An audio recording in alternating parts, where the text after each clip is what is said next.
Senator Bernie Sanders.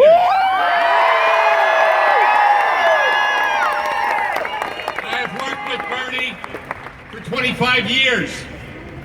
He's been against every rotten trade deal that steals our jobs, our families, and our communities. He stood with us when we're fighting back on picket lines, like last week at Verizon, where 40,000 workers are on strike. IBEW! He stands with us.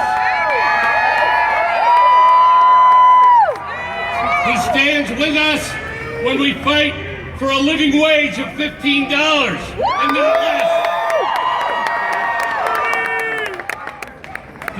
This rally and our march is about believing in ourselves, in our communities, and in our future. Carrier, United Technologies, and the billionaires want us to believe that we can never win. They want us to believe that they are too strong and that it's markets that force these moves to low-wage countries. They want us to believe that we can't win fair trade. They want us to believe that we can't have tuition free at public universities. They want us to believe that we can't bring down the age on Medicare so that all Americans have decent health care.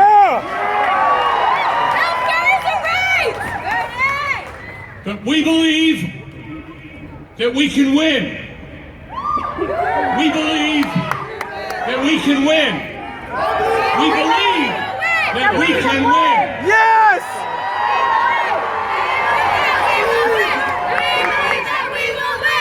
This rally and march are not the end of a fight, it's the beginning. Bernie Sanders and this campaign will be marching with carrier workers until we win.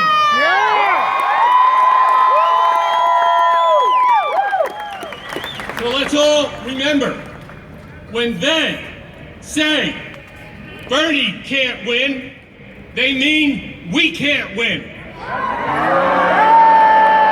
They mean working people can't win. We believe that when we stand up, that when we fight back, that we can win. So as we welcome Bernie Sanders, our leader, our brother, let's say it together. We believe that we can win. We believe that we can win. We believe that we can win. We believe that we can win. We believe that we can win. Bernie Sanders.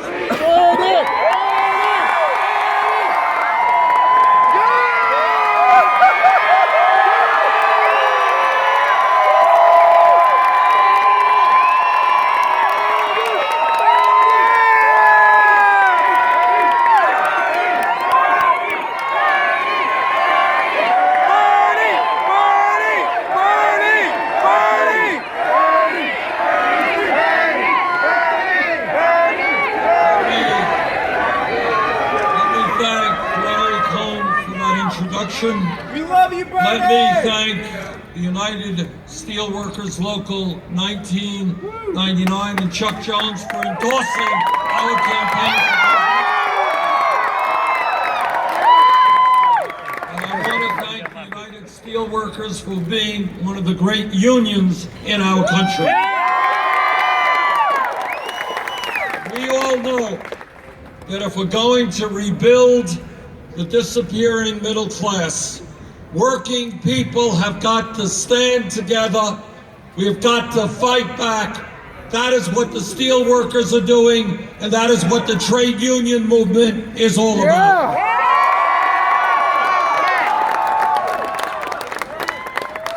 Let me get to the point and tell you that I intend to do everything that I can to prevent United Technologies from shutting down their plants in Indianapolis and Huntington.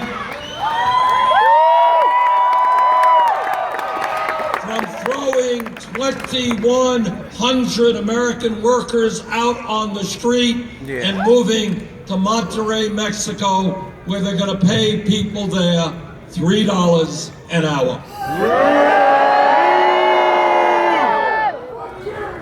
This is not acceptable.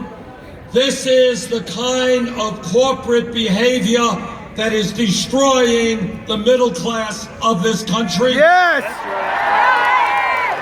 This is the kind of corporate behavior that together we will end.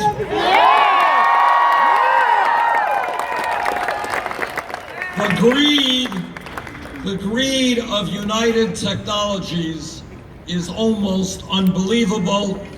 You really can't make this stuff up. They have no shame. They have no sense of embarrassment.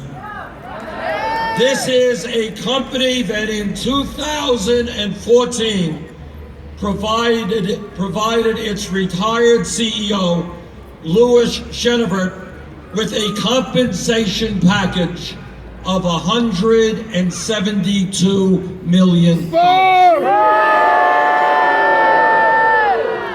Oh, and he was very concerned about what happens when you get old, because he got a $31 million pension. These people are not so concerned about what happens to workers in Indiana when they get old, but they are so very worried about what happens when multimillionaires get old. And they gave him a $172 million package when he was doing a bad job. Imagine what they would have given him if he was doing a good job. This is a company that today can afford to pay its new CEO more than $14 million in total compensation last year. This is a company that made a profit of more than $7 billion last year. This is a company, United Technologies, that received $6 billion in defense contracts last year, paid for by the taxpayers of Indiana and America. This is a company that has received more than $58 million in corporate welfare from the Export-Import Bank. It is a company that in 2009 received $121 million in federal tax credits to help keep manufacturing jobs here in the United States. Today, we are sending a very loud and clear message to the CEO of United Technologies. Stop the greed. Stop destroying the middle class in America. Respect your workers. Respect the American people.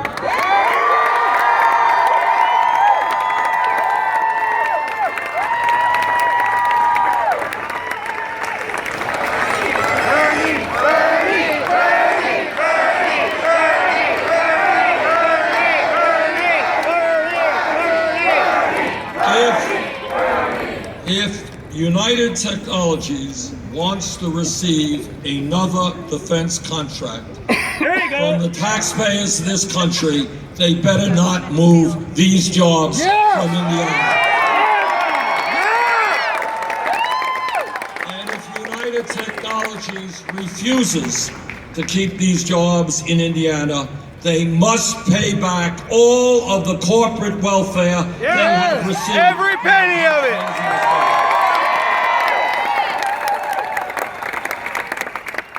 And let us be very clear. What United Technologies is doing here in Indiana is what corporate America has done throughout this country over the last 35 years. The truth is that our trade policies, NAFTA, CAFTA, permanent normal trade relations with China, have been a disaster for the American worker, and I am proud to have voted against every one of these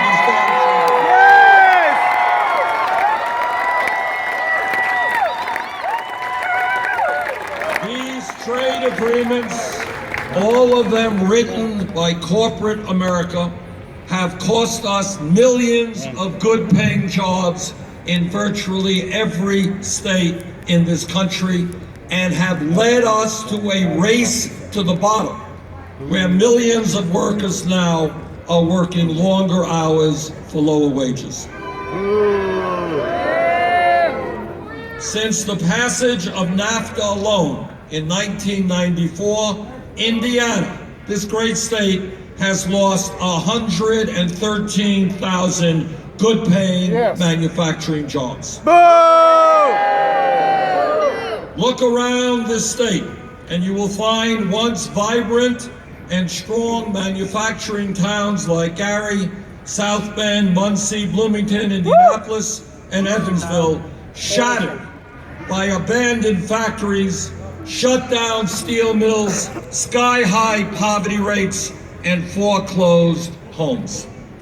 You do not need a PhD in economics to understand that our policy of unfettered free trade, where American workers are forced to compete against desperate people all over this world, have been a disaster for the people of the United States.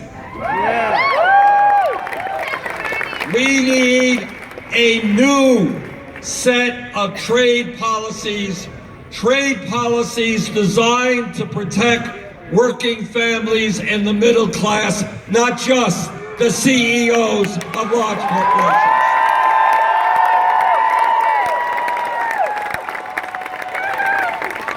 We need to stop China from dumping steel into this country by establishing strong countervailing tariffs.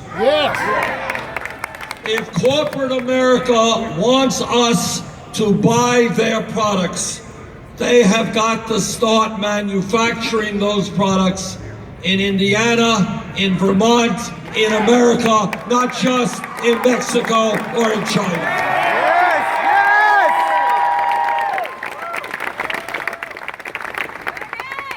For the last 35 years in this country, the great middle class of America, once the beacon of hope for the entire world, they looked at us.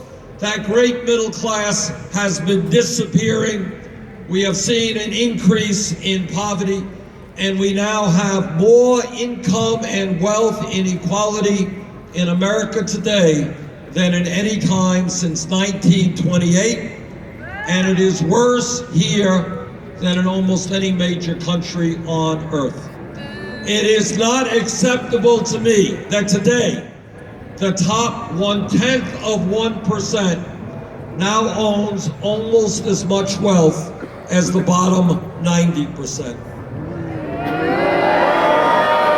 It is not acceptable to me that at a time when our people are working 50 or 60 hours a week, when mama's working, dads are working, kids are working, that 58% of all new income generated today goes to the top 1%. Not acceptable. Together, brothers and sisters, we are going to create an economy that works for all of us, not just CEOs of large corporations.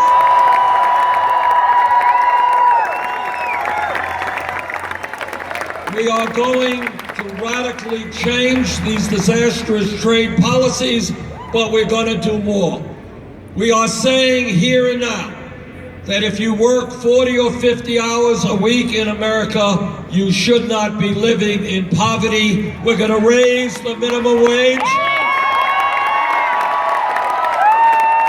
We're going to raise the minimum wage to a living wage, $15 an hour.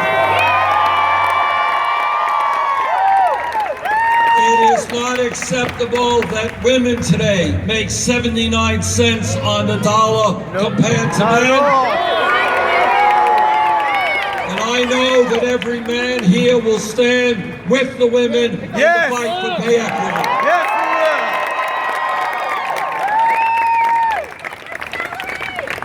I was in Flint, Michigan a couple of months ago, and I talked to parents whose children were poisoned by lead in their water system. But it is not just Flint, Michigan, all over this country. Our water systems, our wastewater plants, our roads, our bridges, our rail system, our levees, our dams, our airports, our schools, they are crumbling. We have got to rebuild our infrastructure, and when we do that, we create 13 million good paying jobs. yes, yes! Union jobs! And when we do that, by the way, when we rebuild our infrastructure, we will make certain that the steel that goes into rebuilding our infrastructure is American steel, not Chinese. Yes!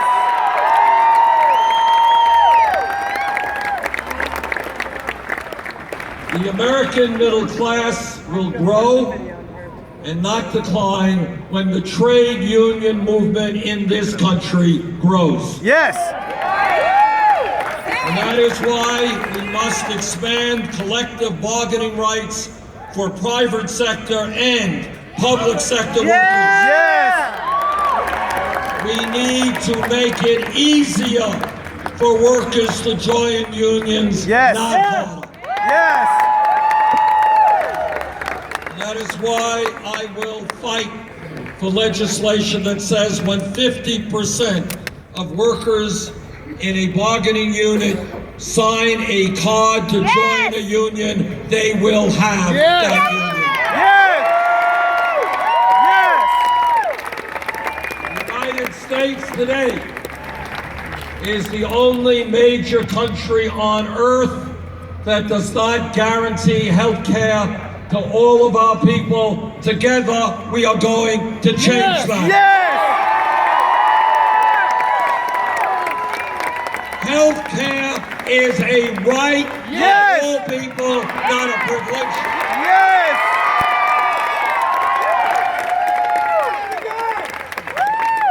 We do not need to continue having 29 million Americans with no health insurance, unions having to bargain health care packages with their employers.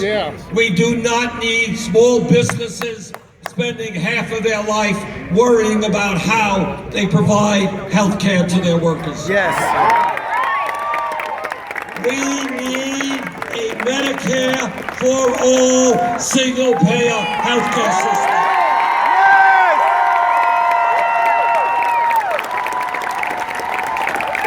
Our country should not be the only major country on earth that says to a woman who has a baby that if you are low income or working class, you're gonna have to separate yourself from that baby and go back to work in a week or two. No! Because you don't have enough money.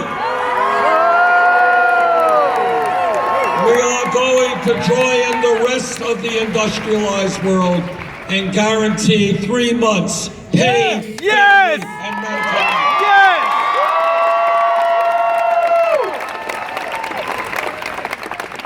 We are understanding that education has changed, that people today need more education than they did 50 years ago. And that is why when we talk about public education today, we are going to make public colleges and universities tuition free.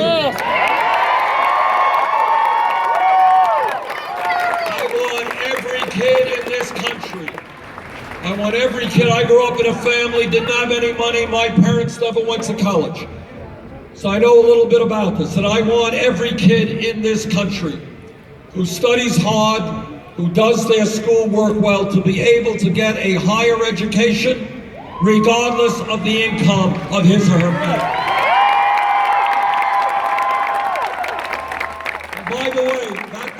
just mean college. We need great electricians. Yes! And sheet metal. Yes! And carpenters. Yes! Our young people need the education to get those jobs to help us rebuild this country.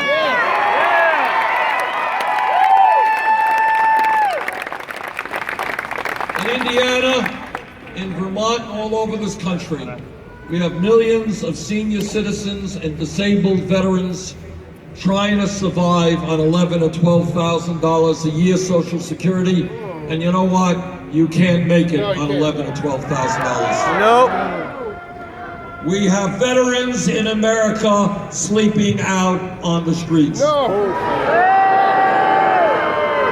Now, many of my Republican colleagues in the Senate, they have a brilliant idea that when so many of our seniors and disabled vets and people with disabilities are struggling to stay alive, their solution is to cut Social Security. Boo! It's our money! I've got some bad news for them. We're not going to cut Social Security. We're going to expand. Yes! Yes! It's ours, we earned it! What this campaign is about is the understanding that the big money interest in this country, Wall Street, corporate America, wealthy campaign contributors, the corporate media who tell us everything we don't need to know, but nothing about what we need to know. That these guys have so much power that no president, not Bernie Sanders or anybody else, can alone address the crises that we face. And that is why what this campaign is about is the call for a political revolution.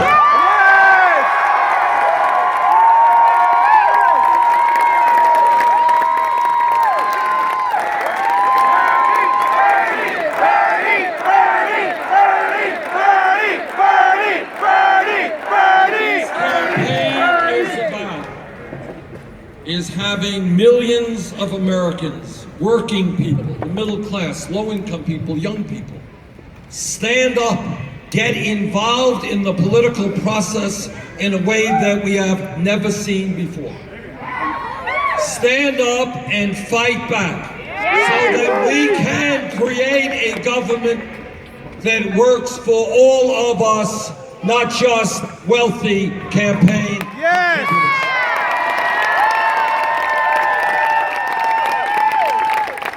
If we stand together, if we do not allow the Trumps and the others to try to divide us up, if we stand together, not only can we stop United Technologies from throwing thousands of Indianans out on the street, we can transform this country.